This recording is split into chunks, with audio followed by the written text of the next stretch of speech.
আসসালামু আলাইকুম everyone, welcome back to my channel. আশা করছি আপনারা সবাই অনেক বেশি ভালো আছেন। আমি আলহামদুলিল্লাহ ভালো আছি। আজকে আমরা যাচ্ছিলাম একটু মিরপুরে।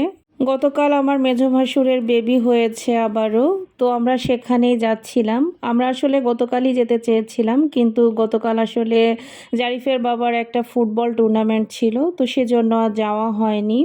তো আজকে চলে এসেছি জারিফের বাবার অফিস শেষ করে। তো হসপিটালে যাওয়ার আগে আমরা চলে এসেছি মিঠায়ে। জারিফের বাবা বলতেছিল যে এখান থেকে মিষ্টি নিবে। তো এদিকে জারিফ অলরেডি পেস্ট্রি কেক নিয়ে নিয়েছে সে খাওয়ার জন্য। তো তারপরে এখান থেকে কয়েক ধরনের মিষ্টি আমরা সিলেক্ট করে নিয়েছিলাম, আর ওনারা এভাবে মিষ্টিটা সাজিয়ে দিয়েছে। এদিকে জারিফের বাবারও হালকা পাতলা ক্ষুধা লেগে যায়, তাই এখান থেকে একটা হটডগও নেওয়া হয়। তো সেটা আমি আর জারিফের বাবা দুজনে মিলেই খেয়েছিলাম।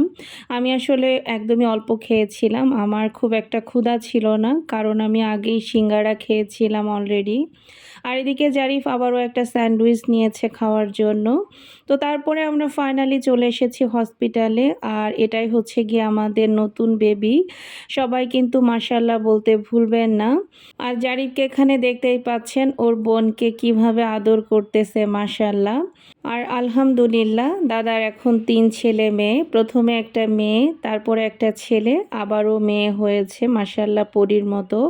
তো যাই হোক, এখানে আমরা বেশ কিছুক্ষণ থাকার পরে তারপরে আমরা আসলে বের হয়ে যাই। এদিকে ঋতু বারবার ফোন দিচ্ছিল, কারণ আমরা যে হসপিটালে এসেছিলাম এখান থেকে ঋতুর বাসা একদমই কাছে। আমরা এসেছিলাম 2 নাম্বারে, আর ঋতুর বাসা হচ্ছে গিয়ে মিরপুর 1 নাম্বারে। তো এখানে মিজান চটপটি নামের একটা দোকানের কথা শুনেছিলাম, বেশ ভাইরাল। তো সেখানে চলে এসেছি এই চটপটিটা ট্রাই করতে। আমার আসলে অনেক দিনের ইচ্ছা ছিল। তো ওনাদের চটপটি আমার কাছে অনেক মজা লেগেছে, বিশেষ করে ওনারা চটপটির সাথে এক বিশেষ ধরনের মরিচ বাটা আর পেঁয়াজ কুচি দেয়। আর এখানে 1 প্লেট চটপটির সাথে পুরো একটা ডিম দেয়, আর সাথে এই যে পেঁয়াজ কুচি, বিট লবণ আর মরিচ বাটা দেয়। আর এই চটপটিটার দাম রাখে 100 টাকা করে। এছাড়া ওনাদের রেগুলার প্লেটের প্রাইস থাকে হচ্ছে গিয়ে 70 টাকা করে। তো তারপরে আমরা চলে এসেছি কেবাব এক্সপ্রেসে। এটাও আসলে মিরপুর 1 নাম্বারেই, দ্য বাবলসের একদম অপোজিটে। তো এখানেও আসলে ঋতু আর বেনজির আমাদেরকে এক প্রকার জোর করে এনেছে। বারবার বলতেছিল যে রাতের খাবারটা খেয়ে যাওয়ার জন্য, এবং ওদের বাসায় যাওয়ার জন্য অনেকবার বলেছে। তবে আসলে আজকে আমার মিরপুরে থাকার একদমই কোনো প্ল্যান ছিল না, সেজন্য আর থাকা হয়নি। আর এখানে কাবাব এক্সপ্রেসের সব কিছুই কাবাব আইটেম। তো এখানে 2 ধরনের 3টা কাবাব অর্ডার করা হয়েছিল। 2টা ছিল মালাই কাবাব, আর একটা ছিল ওনাদের শেফ স্পেশাল কাবাব। তো কাবাব এক্সপ্রেসের প্রত্যেকটা কাবাবই আমার কাছে অনেক অনেক মজা লেগেছে, বিশেষ করে ওনাদের কাবাবগুলো অনেক অনেক জুসি। তো খুবই মজা করে রাতের খাবারটা আমরা খেয়েছি। সাথে একটা পুদিনা পাতার চাটনি দেয় ওনারা, তো এই চাটনিটাও অনেক মজার। আর সাথে নেওয়া হয়েছিল পরাটা।